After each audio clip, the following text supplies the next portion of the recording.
Où trouver les immeubles haussmanniens à Paris? Alors la question semble un peu étrange parce qu'on ne voit que en fait, hein. On a l'impression que Paris, c'est les immeubles haussmanniens. Mais si vous regardez bien en détail, ils sont à certains endroits et pas dans d'autres. On va regarder un peu tout ça. Premièrement, on va regarder les signes distinctifs de ces immeubles. La pierre de taille, des balcons filants généralement deuxième et cinquième étage. Ils se situent dans des grandes avenues. Le projet de Haussmann était d'assainir Paris à la fin du 19e siècle, d'ouvrir de très larges avenues entre les gares et les grandes places radiales parisiennes. Donc on va reconnaître aussi les immeubles haussmanniens par ces très grandes horizontales, ces lignes de fuite avec ces balcons qui se trouvent exactement au même niveau et ces immeubles qui ont le même gabarit, qui font en général 5 étages plus comble. Au sixième étage, on est directement sous les toits avec des pans inclinés, des murs qui sont soit en tuiles, soit en zinc. L'immeuble haussmannien est composé de 5 étages qui n'ont pas exactement les mêmes fonctions. On a un rez-de-chaussée et premier étage qui sont en général dédiés au commerce, avec des hauteurs sous plafond hautes pour le rez-de-chaussée, et au premier étage un entresol qui était généralement l'habitat des commerçants. Le deuxième étage est l'étage noble. La pierre y est plus travaillée. Les ferronneries des balcons aussi sont beaucoup plus travaillées que celles du cinquième étage en général. Regardez la différence, vous allez voir, c'est souvent flagrant. Puis on a le troisième et le quatrième étage qui sont les étages bourgeois. Et le cinquième étage qui était à l'époque d'Haussmann un étage beaucoup moins noble, ce qui a été inversé à partir du XXe siècle avec l'arrivée des ascenseurs. Le sixième étage était réservé au personnel, des gens qui habitaient au deuxième, troisième, quatrième et cinquième étage. C'est pour ça que très souvent, on a des chambres de service qui sont rattachées au lot des appartements de ces étages principaux. Les arrondissements où on va retrouver ces immeubles haussmanniens sont le cinquième, le sixième arrondissement, septième, le huitième, le 17e arrondissement, qui sont des arrondissements relativement chers, voire très chers pour le sixième arrondissement et le septième.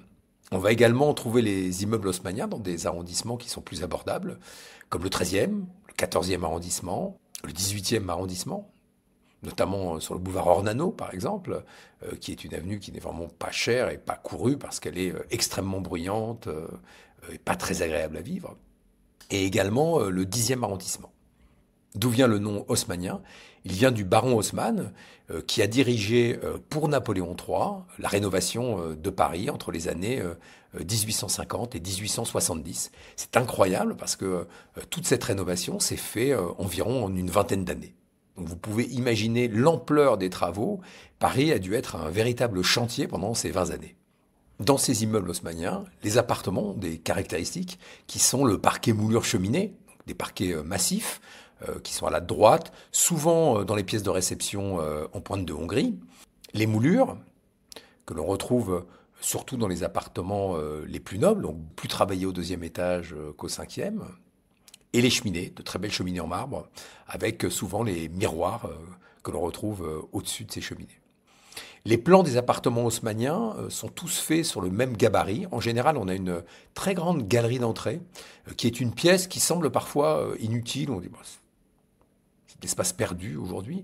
Mais en fait, il donne quand même aux pièces de réception une sensation de volume. Donc ils peuvent être très agréables pour la vue et pour cette sensation de volume qu'on peut avoir dans ces appartements. Cette pièce servait à recevoir les invités afin qu'ils puissent attendre d'être introduits dans les appartements. Le long de cette galerie d'entrée, on a en général les pièces de réception qui sont des doubles ou des triples réceptions avec de très beaux volumes, de très belles hauteurs sous plafond, surtout au deuxième étage. Et puis ces hauteurs sous plafond qui diminuent légèrement quand on monte dans des étages supérieurs parce qu'ils étaient moins nobles. Et notamment au cinquième étage, très souvent on a des hauteurs sous plafond qui sont moins importantes, aux grandes dames de beaucoup d'acquéreurs qui souhaiteraient avoir des étages élevés avec de beaux volumes. On va retrouver ces étages élevés avec de beaux volumes dans des immeubles qui auront été construits un peu plus tard, des post-haussmanniens, plutôt début du XXe siècle, avec l'arrivée notamment des ascenseurs. Et en prolongation donc de cette galerie d'entrée et de ces pièces de réception, on a généralement un long couloir qui va nous mener aux chambres. C'est quand même un avantage parce que toutes les parties nuit étaient très bien séparées des parties jour. Et tout au bout de ce couloir, on trouve la cuisine. Lorsque l'on rénove les appartements récemment, les appartements haussmanniens, en général, la cuisine, on la ramène dans les pièces de vie et on fait de cette cuisine une chambre. C'est très étonnant de voir à quel point l'architecture haussmannienne et les appartements haussmanniens se prêtent très très bien à des rénovations contemporaines. Ce sont des appartements qui, par leur qualité de volume, d'espace, les grandes fenêtres qui laissent entrer beaucoup de lumière, s'adaptent extrêmement bien aux rénovations et à la décoration contemporaine. Et pour finir, je vous invite à lever la tête. On vit dans une ville, Paris, qui est exceptionnelle d'un point de vue architectural. Et à force de la fréquenter, à force d'y être, à force de travailler, on ne la regarde plus. Prenez un moment pour lever la tête, regarder la beauté de ces immeubles, notamment des immeubles haussmanniens, et comparez-les avec les autres, parce que vous allez voir qu'il y a une diversité incroyable à Paris de styles d'immeubles.